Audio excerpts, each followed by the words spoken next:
Good morning, everybody. So,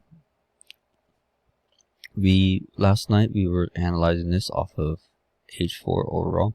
We understood that this was a 23.6% and it broke out. And on these lower time frames, that it hasn't even made a nice retrace still. So, yeah, we can see that we're in a nice strong uptrend right here, even on these lower time frames. So we understand that on these lower time frames, we are still maintaining this uptrend structure with these higher low points. And even though that, even if it does break one of these areas, I would still not try to be selling any of this type of market, just because this trend is very strong. So let's go ahead. We could also mark off this level of resistance, so in case if this does turn, it can turn back into a level of support possibly. Alright.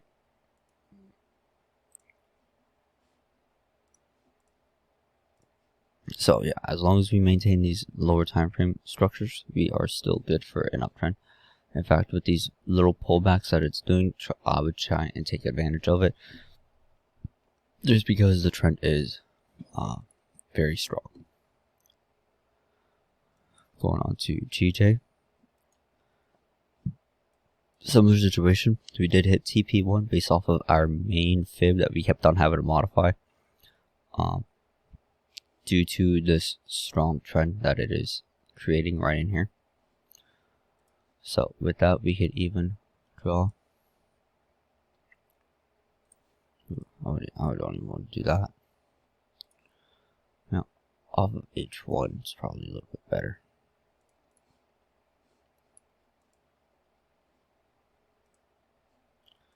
Yeah, just to understand that this is a very strong trend. So we did hit TP1 up here. And yeah, there's not even any decent pullbacks either. It just pull back slightly and takes off, pull back slightly and take off. So based off of how these higher time frames are forming, yeah, look at how strong that candle is. So based off of how these higher time frames are forming with the lower time frames, there might not be a strong pullback.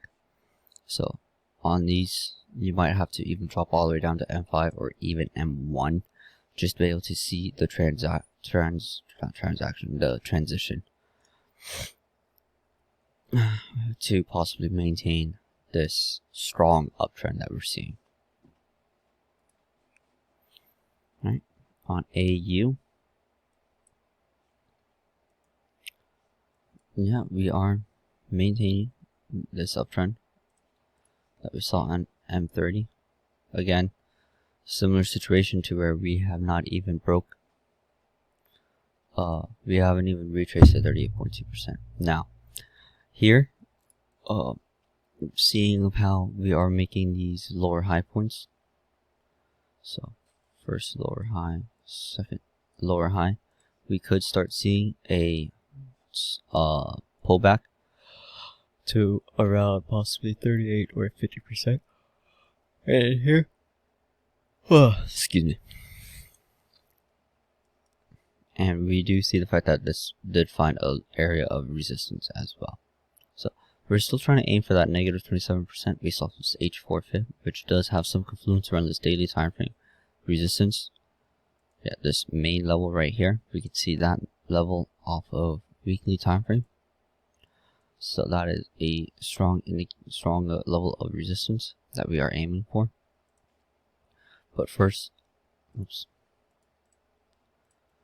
first off, let's see if we can retrace to at least 38.2% based off these lower time frames. And going on to US30 or Dirty 30, whichever you would like to call.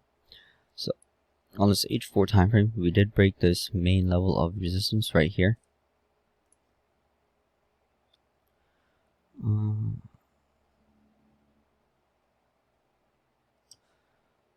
Yeah, somewhere right in here. Right. We did break this 1, 2, right? On these lower time frames, we are starting to see possibly a area of resistance.